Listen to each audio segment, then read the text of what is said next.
Cross belt dots పెట్టిన తర్వాత front పార్ట్కి క్రాస్ బెల్ట్ కుట్టుకోవడం అనమాట. ఇది చూడండి, క్రాస్ బెల్ట్ 2 పీసులు ఉంటాయి. ఇటు సైడు ఒక పీసే ఉంటుంది. ఈ రెండు పీసులు ఉండే సైడ్న ఇలా పెట్టుకోండి. ఇది వచ్చేసి ఒక 1/2 ఇంచు క్రాస్ బెల్టే ముందుకు ఉండాలి, ఇలాగా ఎక్స్ట్రా. ఇప్పుడు దీన్ని రఫ్ చేసుకొని చిన్న రఫ్ చేయాలి. ఈ టక్ ఉంది కదా, దీన్ని ఇలా కట్ చేసుకోవచ్చు, లేదంటే ఇలా ఫోల్డ్ చేసుకోవచ్చు. ఇలాగే మాత్రం వదిలేయకూడదు, ఇలా ఫోల్డింగ్ చేసుకోవాలి.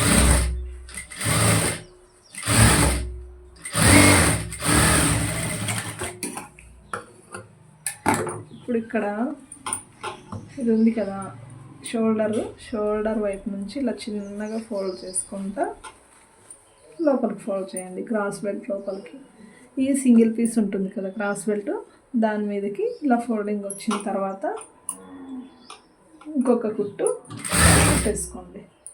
లోపల ఉన్న ఫ్రంట్ పార్ట్ ఈ కుట్టుకి టచ్ కాకూడదు.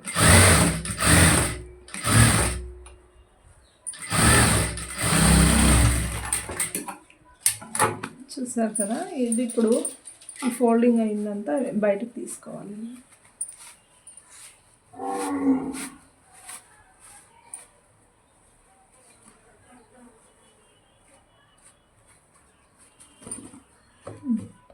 ఇది left side, front part left side.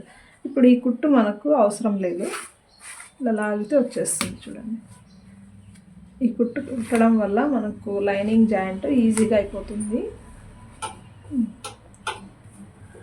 ఇంతేనండి ఫ్రంట్ పార్ట్ కుట్టడము. ఇంకా ఉక్స్ పట్టి, కాజా పట్టి అవి కూడా కుట్టాలి.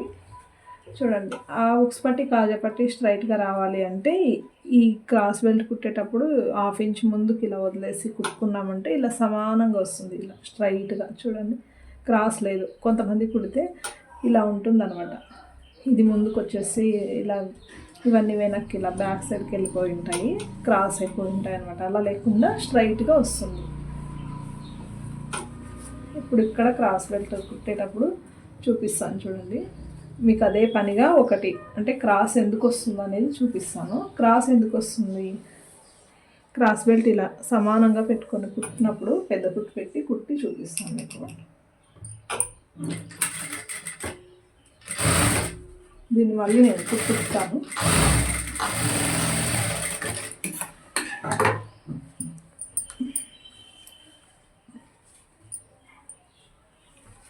చూడండి, ఇది క్రాస్ వచ్చింది కదా, సమానంగా పెట్టి కుట్టింది ఎట్లుంది, ముందుకు జరిపి కుట్టింది ఎలా ఉందో చూడండి మీరే. ఇది ఎలా ఉంది, కరెక్ట్గా పెట్టి కుట్టాను, అందుకని ఇలా తక్కువ వచ్చింది. ఇదేమో ఎక్కువైపోయింది. అప్పుడు ఏం చేస్తామంటే కొత్తగా నేర్చుకునే వాళ్ళైతే కనుక ఏమవుతుంది, ఇదంతా కట్ చేస్తారు. ఇదంతా సమానంగా ఉండాలని ఇదంతా కటింగ్ చేసినప్పుడు ఫ్రంట్ లూజ్ అనేది తగ్గిపోతుంది, బ్లౌజ్ టైట్ అయిపోతుంది. అందుకని మీరు అలాంటి పొరపాట్లు చేయకండి. ఇదే కొంచెం ముందుకు వచ్చినా, ఇది కొంచెం కట్ చేసినా ఏమి కాదు, కానీ ఈ పీస్ కటింగ్ కాకూడదు. ఫ్రంట్ పార్ట్ పీస్ కటింగ్ అయితే ఇంకా బ్లౌజ్ అంతా చెడిపోయినట్టే. చూడండి, ఇప్పుడు ఇది ముందుకున్నా మనము కొంచెం సమానంగా చేసుకోవచ్చు ఇలాగా, ఇంతే. దీన్ని మాత్రం కట్ చేయకూడదు. ఇప్పుడు చూడండి, ఇది ఎంత కరెక్ట్గా ఉందో, ఇది ఎట్లా ఉందో చూడండి, వంకర్ టింకర్గా ఉంది, ఇది స్ట్రైట్గా ఉంది. ఓకేనా, మీకు ఇప్పుడు డౌట్ తీరిపోయింది అనుకుంటాను. క్రాస్ బెల్ట్లు ఎలా కుట్టాలనేది అర్థమైపోయింది.